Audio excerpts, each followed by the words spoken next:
Piano keys were once made out of ivory. This sought-after material isn't used anymore because it's banned to protect elephants who were killed for their ivory tusks. Pianists now play plastic keys, but the techniques involved in manufacturing a piano haven't changed much and still rely on hand craftsmanship, just like a century ago.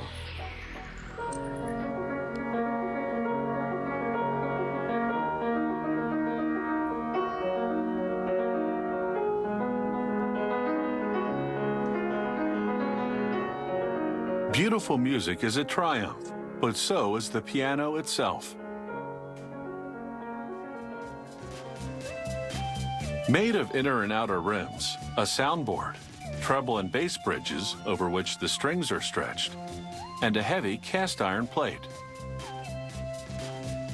To make a piano rim, automated rollers spread glue onto sheets of hard rock maple, coating both sides. Then they layer the glue-soaked sheets 5 to 8 deep, depending on the model of piano. Workers feed the wet layers of wood to a rim press.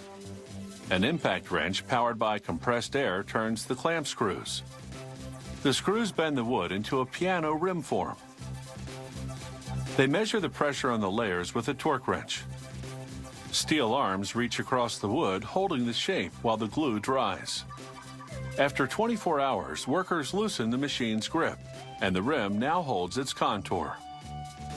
Now it's into what's called the conditioning room for more drying out. The piano rims stay in this warm, arid room for 30 days. It's time to make the bracing structure. They place glued struts inside the rim, then apply pressure with a clamp. The framework remains in this embrace for an hour while the glue dries. This piano will have a tension resonator for extra support. Steel turnbuckles attached to a center hub. A worker tightens the turnbuckles with a wrench. Then he thumps it to make sure it's tight and won't rattle. Next, they'll install the soundboard made of spruce and the 2 bridges. Strings will straddle the bridges and transmit vibrations to the soundboard, which is the amplifier of the piano.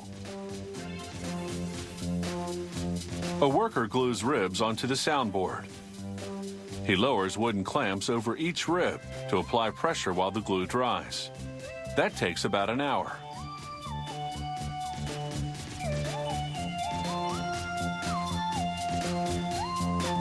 Next, he thins the ribs around the edges with an automated stagger tooth shaper cutter.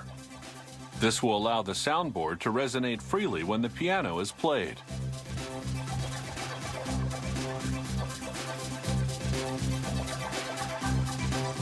Now they position the soundboard in a bridge press. Then they place a bridge locating fixture on top of the soundboard.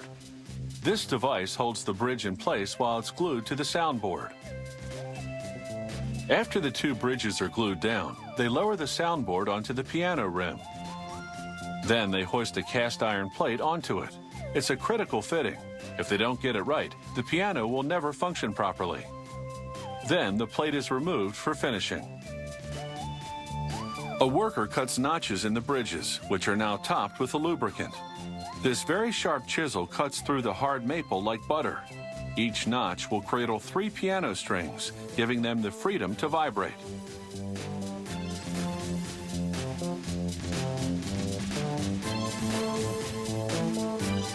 Now they roll glue onto the outside case of the piano, which is made of rosewood veneer on maple.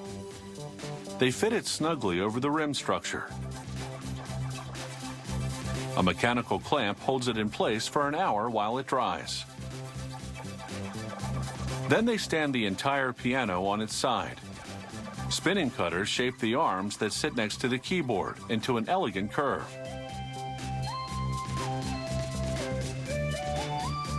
This is called a vertical stroke sander. A worker runs it along the side of the piano to smooth out the wood. After a black polyester paint is applied, they buff it up with this electrical cloth polisher. Then they hand rub a mirror glaze cream into it until you can really see yourself in this half-finished piano.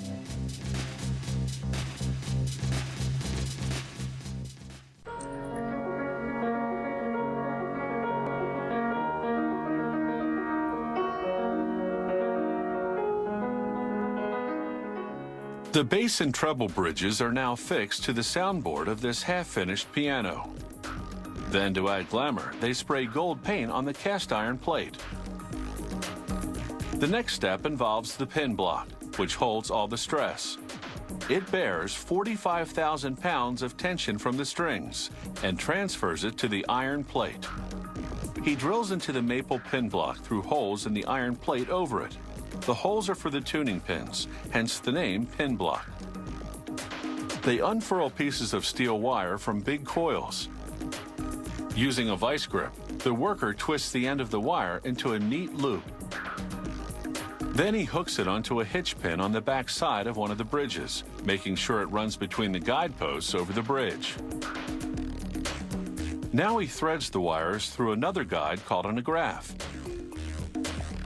Using wire cutters, he snips the wire to the exact length that he needs. Then he wraps the wire on the tuning pin using a device called a stringing crank. He taps it into a hole in the pin block. Then, using a pneumatic hammer, he drives the tuning pins into the pin block. Now the string stretches from above the bridge to the pin block. Each string is under a tension of up to 425 pounds. Again, a force that will be kept in check by the heavy cast iron plate. Now he places little felt-covered blocks called dampers above the strings to stop them from vibrating when a note is played. Using pliers, he makes parallel bends in the damper wires so they're aligned. He pounds the keyframe, checking for gaps that could cause knocks under a pianist's vigorous blows. He smooths out the gaps, shaving off bits of wood with a strip of sandpaper attached to a handle. Now another worker presses the piano keys in between steel guide pins that have been installed in rows on the keyframe. She uses an air cylinder to push the back check into the end of a piano key. The back check is a piece of wood covered with felt and buckskin that will catch the piano's hammer after it strikes a string. It's time to make those hammers. She glues the felt-covered top onto a thin piece of hornbeam, a species of very strong wood. When a pianist hits a key, it will catapult the hammer into the string, and that produces a note. Now she aligns the hammers to be perfectly parallel, using a plastic square as a guide. This is called squaring it up. Next, she sands the tail of each hammer with a file, so there will be no sharp edges to damage the back check. Then she attaches the hammers to the top of the keyboard with screws. Now she places weights on each key, and then gently taps the rail to get the hammers moving. She's testing the amount of effort it would take for a pianist to push each key down. This is called the weigh-off.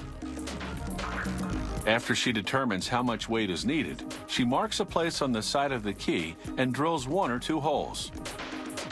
She plugs each hole with a piece of lead. In a process called swedging, she pushes a divot into the lead so it expands and fits snugly into the key. The lead will counterbalance the weight of the hammers and give the key the required amount of weight.